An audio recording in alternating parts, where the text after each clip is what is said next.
Y'all asked for that shit, didn't you?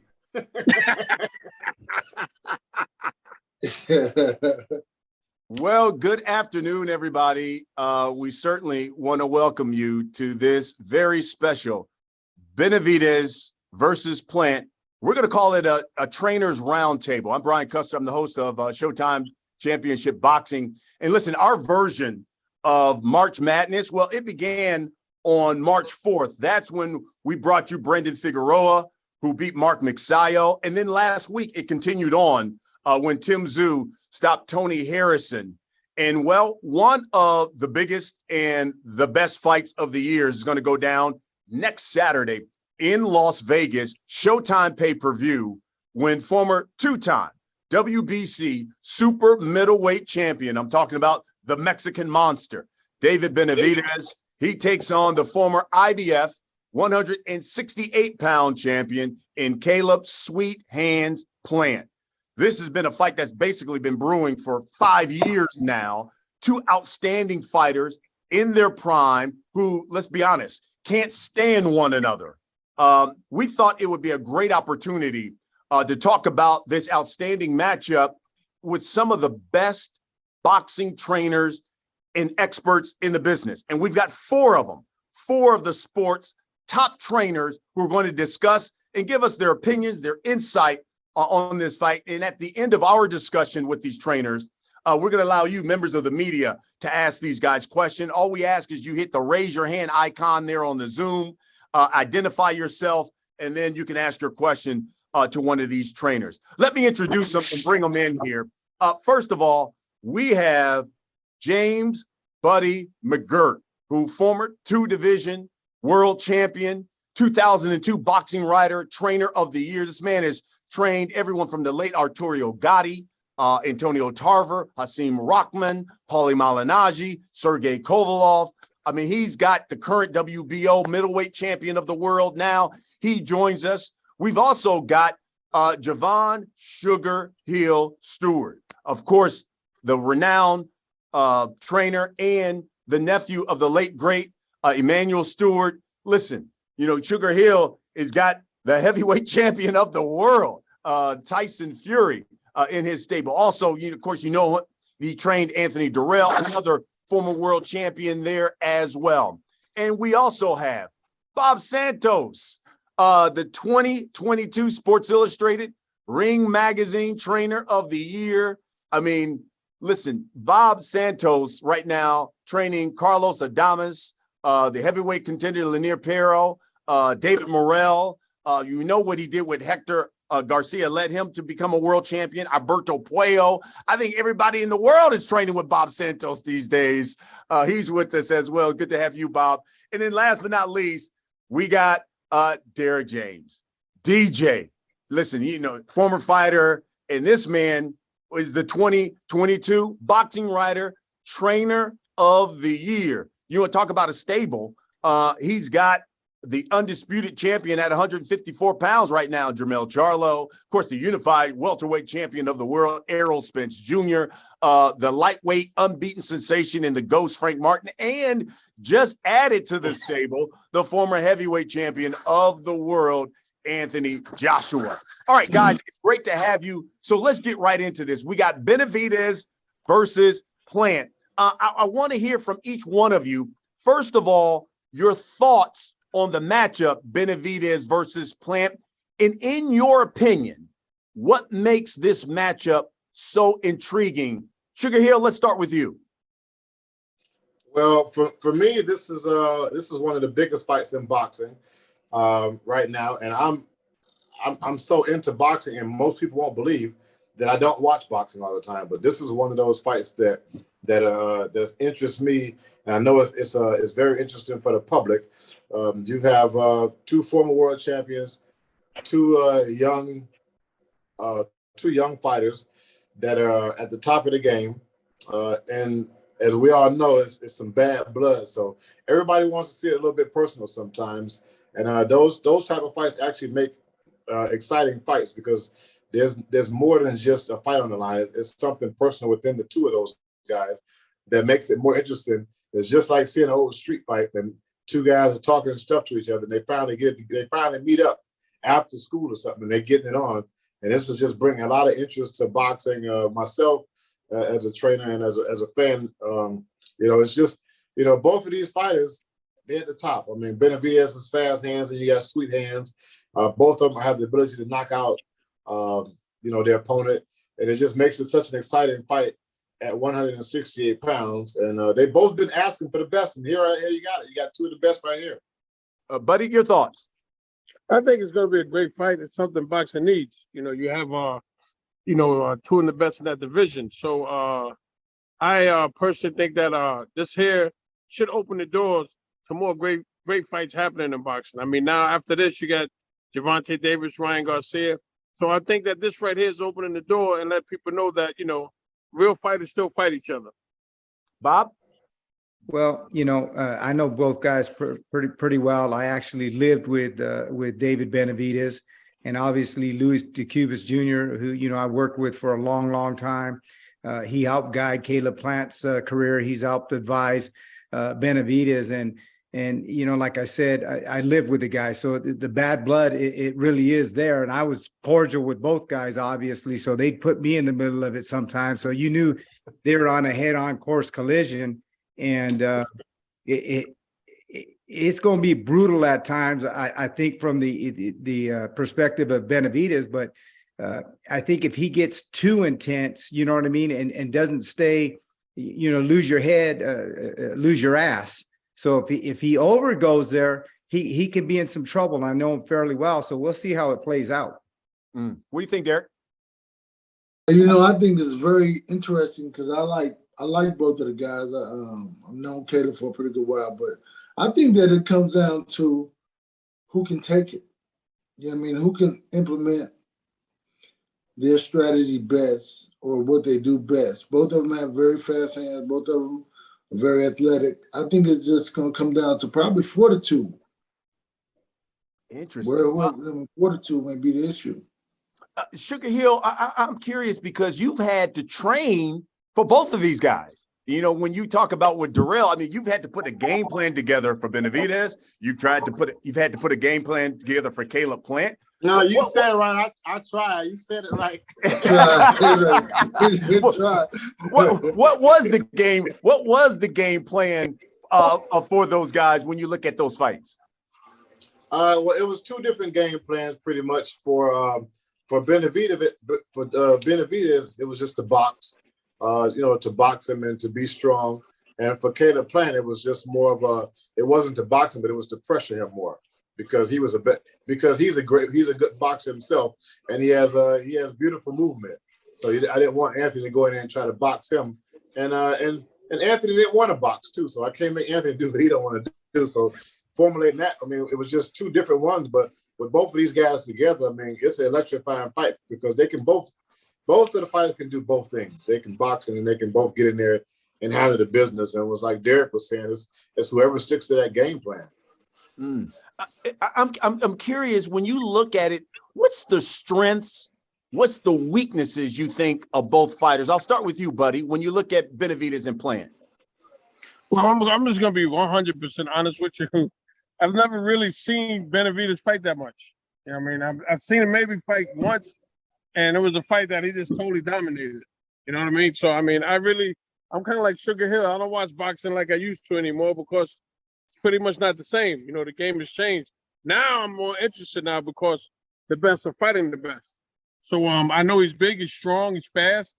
And I just hope that he changes his mindset instead of and not thinking about going there trying to knock him out.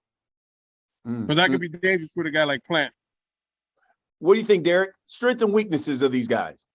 I think that both of the guys have. I think both of them share the weakness of depth because they never had to dig themselves out of anything. So we don't. That's the part about it I think we don't know about. Not saying that they don't have it, just saying that we haven't seen them have to do that because they've been so impressive or so good in the fights that they fought. That we don't know if they don't have the back and forth or the ability to dig themselves out of a hole. Because there's going to be a point in this fight, if not from the first round, that somebody's going to have to hey, be digging themselves out of a hole. Because I mean, with the way that Benavidez feels about Plant, the Plant is very coy. He plays it very, he plays it very easy, but at the same time, he's a tough guy too. But he does, so that's what we'll see. I think that will be that's a weakness for both because we really don't know, and it may not be their weakness, but from my perspective, looking at it, it's something that we don't know. So we'll try to make them do that if that be the case. Bobby, you know both of these guys really well. What would you say their strengths and weaknesses are? You know what? I think people are going to be surprised with one thing about Benavidez. You know, he's chose to fight his fights the way he has, to be impressive, to make a name for himself, to demand like the Canelo fight, so on and so forth. So I've seen him up close and personal in a lot of sparring sessions. And a lot of times I used to tell Junior, I'd talk to him later that night. Well, what'd you see? I said, man, this guy's like a savant. He's a lot smarter in the ring than people think. He can get up on his toes. He can box with a jab. You know, people just see him kind of square up and come this way. He's choosing to do that, to break you down, to generate a fan base. And that's what his father wants him to do as a trainer. And because I've seen it, but I've seen him long with a jab on his toes. He can do a plethora of things. So I think he can do more things than Caleb Plant can when he needs to. My only concern with him is right now, all I'm hearing from him is I'm going to destroy this guy, destroy this guy, destroy this guy. And, you know, that could backfire where you get so aggressive and you run yourself into shots that you don't need to do. So I think if he could stay within himself with his God-given abilities, obviously I like him to break down Caleb Plant. And I like Caleb a lot. I think both of their stocks is going to rise because I think he's going to force Plant to fight. He's not going to be able to just box him for 12 rounds. I don't see that happening. So he's going to force him to fight, and he's going to make Caleb go to a place that I don't think he's ever been to before. Because in the case with Canelo, he broke him down methodically, but he never really put him through the fire. He broke him down methodically and then hit him with some big shots, and it was over. This guy's going to force him to fight. You know, so we'll see how that plays out. But that's what I'm seeing. You know, Bobby brought up a really interesting point, and I want to hear you guys' opinion on this. Buddy, I'll start with you. You know, Bobby said the only thing it worries him about David was the hatred that he has for Caleb, and will that backfire because he is so angry at him? Have you ever had a fighter who didn't like the other guy that's like, okay, I'm ready to go in there and just tear this guy's head off? And did you have to tell him to control himself? How would you handle that if you were the trainer for one of these guys? Well, you know, you gotta be able to control that. You gotta let the fighter know, listen, you can't go in there with one thing in mind trying to knock him out, because you can walk into something. You know what I mean? You're gonna walk into something you might not want to. So you just got to be on your P's and Q's. You got to take that and use it to your advantage. You know what I mean? You got to take it and be smart about it. Put it in a way that is going to help you make the fight much easier. But if you go out there and try to gun them out, you wind up getting gunned out. So you got to be careful. You know that, buddy. Lose your head, lose your ass. Hello, in that order. And Sugarhill, I mean, you saw that firsthand because, you know, Darrell talked a lot going into Caleb. Just said how he didn't like him, didn't respect him. You wanted him to, and obviously, you know, Caleb ends up knocking him out. What would be the advice you would give, let's say, Jose Sr. going into this fight with Caleb Plant? Well, I mean, he knows David better than any of us do, and I'm sure he knows how to control that. He's an undefeated fighter, and he's you know, his career has been going great so far, and I've seen him. I watched, you know, and I've seen how he handles them, and I don't think there's anything that they haven't been through. I know that David doesn't like him, and you know, vice versa. It was the same with Anthony, but I really believe this is a lot different than what Anthony and Caleb Plant have. Right, yeah. And it's a lot different. So it's gonna be some emotions. I think both of them are gonna have those emotions because the other one's gonna bring it out of the other one. You know, and it's whoever can control it itself and stick to the game plan. And then honestly, it should get a little bit wild in there. I mean, yeah, if they got emotions like that, they're gonna let them out. Ain't nobody gonna be able to stop. It's gonna get wild in there. You can take that to the bank. I know that.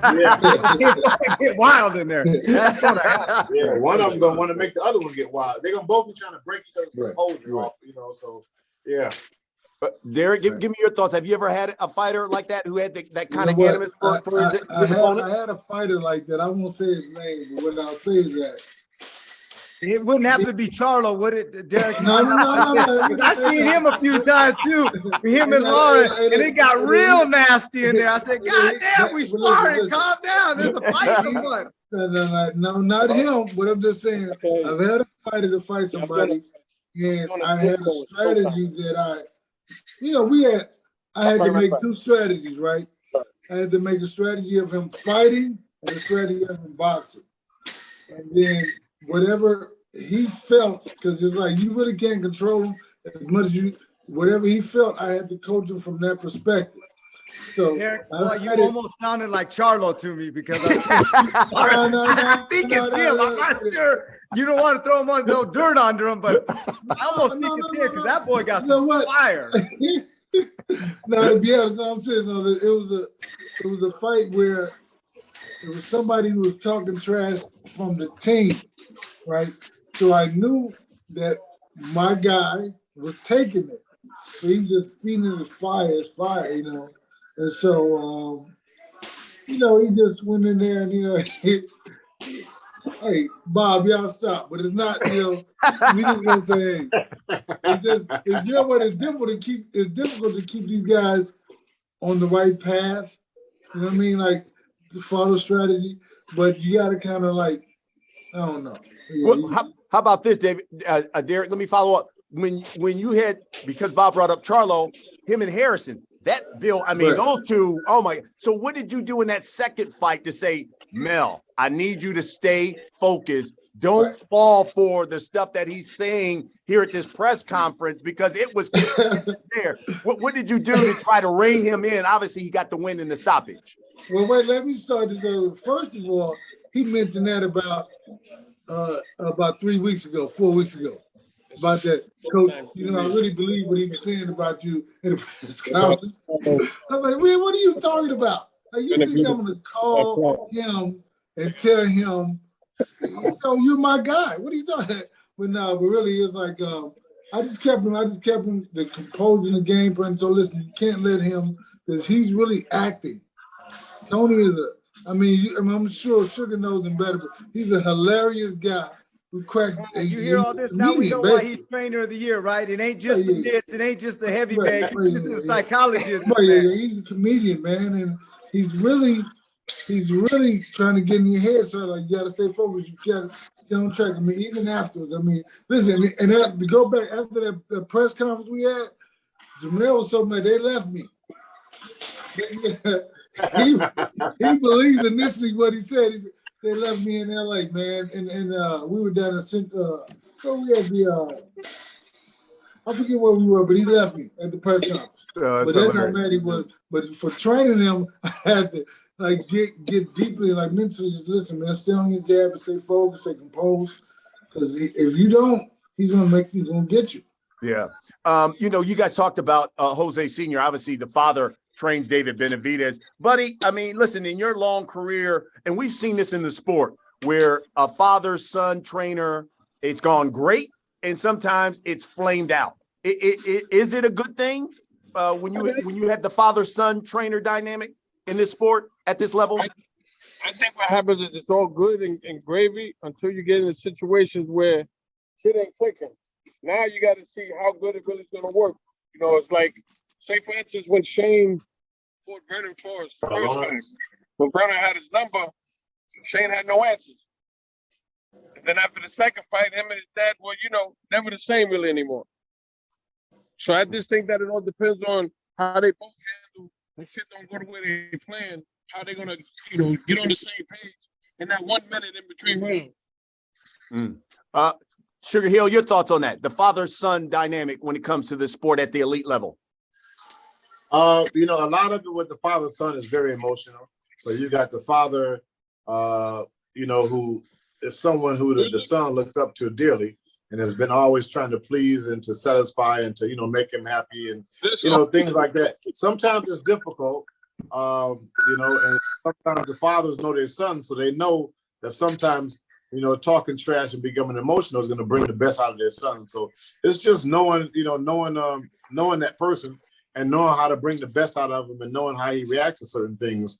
In boxing, you got father and son. Some of them are disasters. Some of them are the worst things ever, and then some of them work. So it's not really it's a good thing or a bad thing. It's just whatever works. Just like us other trainers who don't have sons, sometimes it works, sometimes it doesn't. So it seems to work with Benavidez and his father. Yeah, I mean they had the same similar situation with when the Terrence Crawford fight. It was so much emotion was going on and things like that with Benavidez, and he had to withstand that, and that didn't go as planned. So maybe I believe it was something learned from that fight as well, to carry them into this fight here. Bobby, you know the Benavidez family really well. Talking about that dynamic, is that a good thing or a bad thing at this level? Obviously I worked with, co-trained Robert Guerrero with Ruben Guerrero, right? So I think, and I have a lot of experience working with a lot of the fathers with these fighters. And I think when in training camp is one thing, a lot of times it's a good thing because they can push the kid. I think where it becomes really problematic is in guiding the corner. And that's where I see the biggest problems is like, I'll give you an example. We were fighting Danny Garcia with Robert Guerrero. I think in the first 5 rounds, we were up 4 rounds to 1. And I was telling Robert, just, continue to do what you're doing, center of the ring, just kind of turn him. And, then he got hit with a good shot, and then it became emotional where the father's like, he doesn't care about the rounds anymore. Like, just go get his ass now. Well, when you start doing things like that, you start running into shots. And I think that's where, where Caleb actually, if he can turn things up and get them to a spot where the father gets a little panicky, and you see that because, hey, that's their flesh and blood. So no matter what you want to say, you're never going to separate that. And if you could get it to that level, and I've always felt going against a father-son combination, if I could get it to that level where it starts getting a little personal and this and that, then they start to fall apart. And I've seen that many, many times. So I think it's not that the father can't be a great trainer, but when it's your own son, I don't care what anybody says, to separate the two is very, very difficult. And so when the son is at the apex and the other fighter's a little below, yeah, it's all going to be gravy. But with all things being equal, for the most part, I'd like to see a trainer that can separate himself. Hey, do I need to stop the fight? Is he taking too much damage? And a lot of times these fathers, no disrespect to them, they're doing the best they can for their son, but they just can't separate the two. And you can see why. It's your flesh and blood. Yeah, what do you think, Derrick? I think I have to agree with what Bob is saying, but at the same time, I think that a lot of times if I see that there's something brewing where the father may be a little bit emotional, the father may be, I may say something really loud so he can hear me. And, I go out and say something like if they say, get out something, I'll get out the opposite. So it's like kind of to get them ruffled a little bit to where, you kind of, and that's where it starts initially. If the son starts to question the father, I think that everybody has to be on the same page, right? Because if they're not on the same page, it's going to be very difficult. If they have to have the same mission, the same goal, regardless of whatever goes down, they have to be on the same page. If they're not on the same page, the same goals, so sometimes they may not be on the same page, but the goals and ideas of goals may push them and they can deal with each other. When they're not on the same page and they don't really have the same goals, it's a very different issue. Okay, so I know there's members of the media who want to ask you guys some questions. I'll wrap mine up with this, and we'll go right around the horn here. Buddy, we'll start with you. If you were, let's say, if you were Stephen Breadman Edwards and you were training Caleb Plant, how would you fight David Benavidez on March 25th? Well, one couple of things you got to do, I believe, is you can't give him the same look every round. And when Benavidez starts throwing those combinations, sometimes you got to punch one to break his rhythm. You can't let him just get a rhythm going. Because once he gets a rhythm going, it's going to be a long night. So sometimes you got to break that rhythm. Because there's an old saying, you can't punch and block punches at the same time. So if you're throwing those punches, just come right down the pipe and try to break his rhythm. So that's what I believe. And just got to give him different looks. You can't do the same thing. Sugarhill, same to you. If you had Caleb Plant, how would you fight? How would you fight David Benavidez? I'm glad you asked me, because I feel like y'all asking me as the wrong person. I failed twice. You gonna ask me about? You gonna ask me how? I didn't fail twice. I mean, I don't think I'm credible enough to be a yeah, but Sugar, you got to remember something. There's the old saying, right? Let the trainers train, let the fighters fight. You can't fight the fight for them. Yeah. And at the same You can't fight the fight have for more them. experience than all of us. So that's why I said, Sugarhill, that's why I said if you had Caleb Plant, not to say that the other guys you didn't have were good. I'm just saying if you had Caleb Plant, how would you fight David Benavidez? I'm gonna tell you my bad advice. My bad advice would be my bad advice for Caleb would be to box. To box, use your superior movement angles, and you know, Caleb knows how to frustrate people as well. So use all of that, and don't look for a knockout punch, because you know, things happen in boxing. You know, when you not looking for something, it's just catching somebody when they're off guard. And Caleb does that very well, as he did with Anthony Derrick. So he kept his composure, and I think you know, similar to that game plan, you know, his movement, his working the body, and taking the fight out of his rhythm is something that I would have Caleb do. What do you think, DJ? Now that's bad advice. But No. Hey, no. No, get out of here. What would you do, DJ?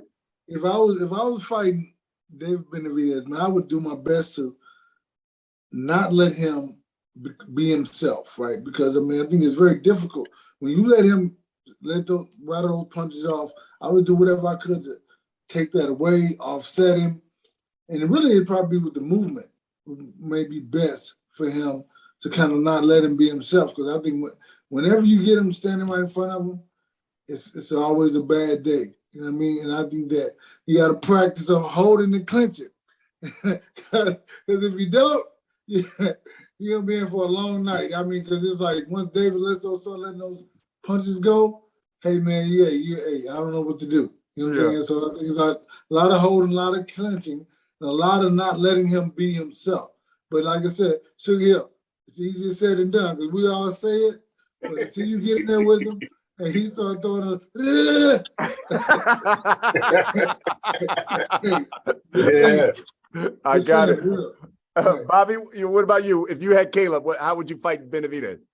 Well, Benavidez, a lot of times when you look at him, he likes to come up, he come back, he's coming up, he's come back. So I try to get Caleb to keep turning him, just keep turning him, give him both directions, a lot of angles, obviously, keep turning him.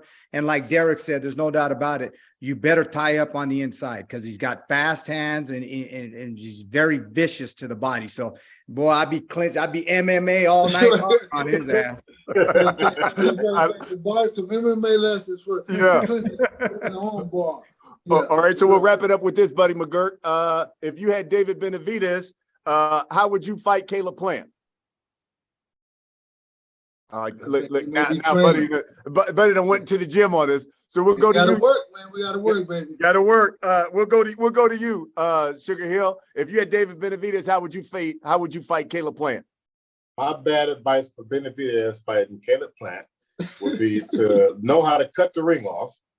You know, for one, you know, he cuts it off. David cuts the ring off okay, but it would probably just be that, really, just to know how to cut the ring off a little bit more and try to make Caleb move the way he wants to move him, and then time him pretty much, you know, from cutting the ring off. That would be the best plan, Isaiah. I mean, David's fast, David's big, he can jab, he can do all the other stuff too as well, as Derrick was saying, but it's just still, I just believe he has to cut the ring off to slow the pace down, and then I guess also be prepared for holding. Yeah. So, with saying that is not getting too close and being able to cut the ring off and move Caleb in different directions to land those fast punches, and also go to the body as well. Got it. I thought it was interesting because when I was talking with Benavidez at the press conference, Derrick, you know, I was like, look, it took Canelo a little bit. Took him, to the 10th, 11th round to finally get to Caleb Plant. And David Benavidez just shook me off. It was like, bro, my arms are a lot longer than Canelo. Canelo got short arms. I got long arms, and I got a potent jab. and I'm going to get right to this guy. But so if you were Benavidez' trainer, how would you tell him to fight Caleb Plant? And you know what? I really would kind of put the pressure on him and back him down. I would, because and really at the same time, because you got to watch out, because Caleb does set traps, so he will counterpunch you. So you have to back him down at a distance that suits you best.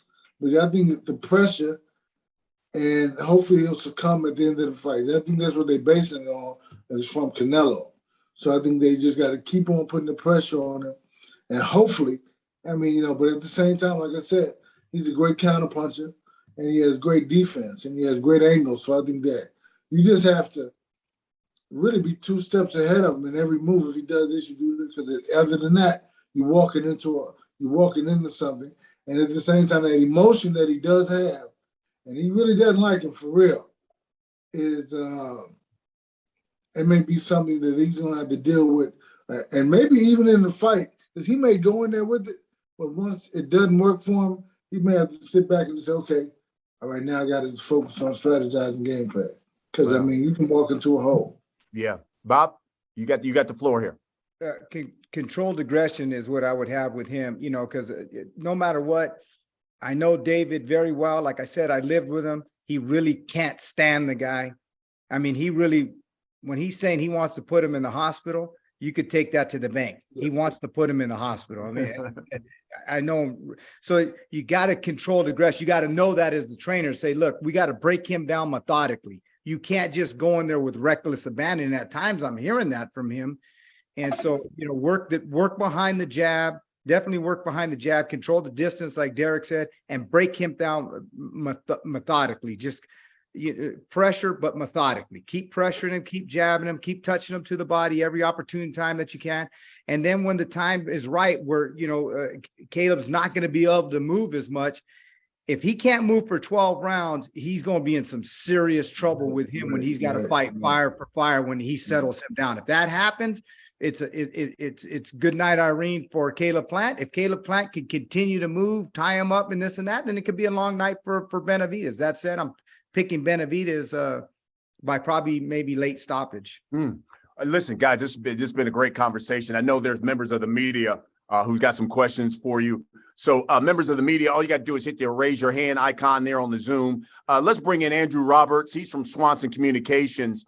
He's going to bring in members of the media. Buddy McGirt had to train one of his fighters, so he had to leave us. But we do have Sugarhill. We've got Derrick James. We got Bob Santos available to answer your questions. So, Andrew, let's let members of the media ask their questions. I got my hand raised. Does it show? It does show. Yeah, I see it. I see it. I got it. All right. Thank you, Brian. Our first questions will come from James Bell with the Boxing Source. James, you can unmute yourself and ask your question. All right. Thanks, Andrew. This question is open for the panel. As the old saying goes in boxing, timing beats speed. But in this particular fight, with Caleb Plant, his power could also be a factor as well. So could his power, as far as like what he's been doing in his past couple of fights, be something that could throw off the offensive output of David Benavidez? Yeah, I'll start. I don't know. I think that it could, but I think that sometimes the motivation and the determination of Benavidez, his disdain for Caleb Plant, may be something that may not stop him. He knows. I'm sure he knows that Caleb can punch, but I think that until Caleb actually hurts him, that'll be the only thing that stops him from coming forward, I believe. Yeah, I agree with you on that, Derrick.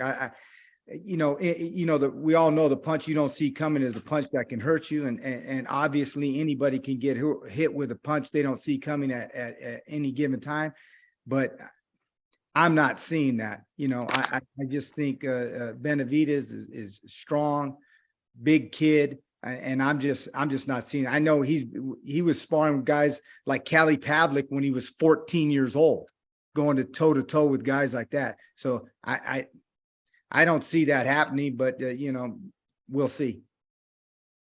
I feel like that,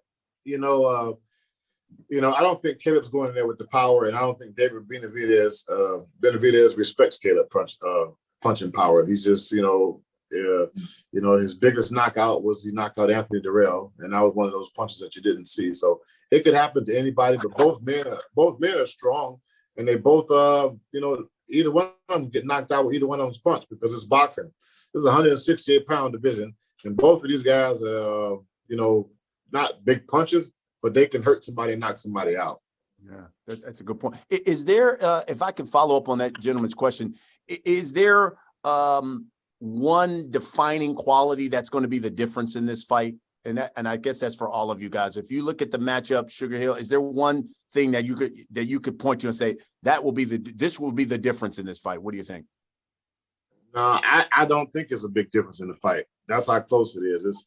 It's I don't know if yin or yang sounds right, but it's that close where one puzzle fits the other one. So it's just what happens. It's just what they do at those particular times in that ring.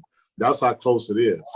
For me, Brian, I think I've been up and close with both guys, know them very well. I think it's going to be punch output and hand speed, and that favors Benavidez. It's going to be punch output and hand speed, and I think that's going to be the telltale difference in this fight. Derrick James, that goes back to the first thing I said initially. It may come down to fortitude. I think that Bob is correct and Sugarhill is correct. They both are very similar, but I think that Benavidez may throw more punches, but I think that if Caleb's defense is what it has always been, pretty good with his feet, with his head movement, it may be a little difficult, but I think it's going to come down to fortitude and who really has the dog in them to say they really want it. I think that's what it's going to basically come down to. Well, guys, this has been great. I know we're getting close to the top of the hour. We certainly want to thank you for giving us your time. Bob, I know you've got some big fights obviously coming up on the horizon. Best of luck to you with your champion coming up in Alberto Puello that we'll see on Showtime. Sugarhill, I know you got the heavyweight champion of the world getting ready to fight and getting ready for that. So best of luck to you, Sugarhill. Keep that train rolling there with the heavyweight champ. I would hop on the train, but they have a strike on the trains here in England. I was going to take a train down to London to holler at Derrick for a minute, but the trains are on strike. So we can meet halfway, man. We can meet halfway. And Derrick James, look, I know you've got Joshua. Best of luck there, and listen, we look forward to seeing that new style out of Anthony Joshua now that he's under your tutelage. I can't wait to see that. I know, absolutely. I can't wait to see Derrick James' hands around his neck. You're right. You guys are great. I appreciate you all. Derrick James, Javon Sugarhill, Steward, and of course Bob Santos.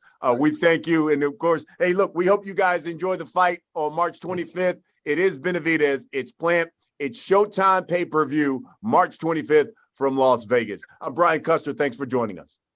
Bob, Derrick, Brian. Take care, guys. Have a good one. Right. Thank you, guys. I appreciate y'all. All right. Appreciate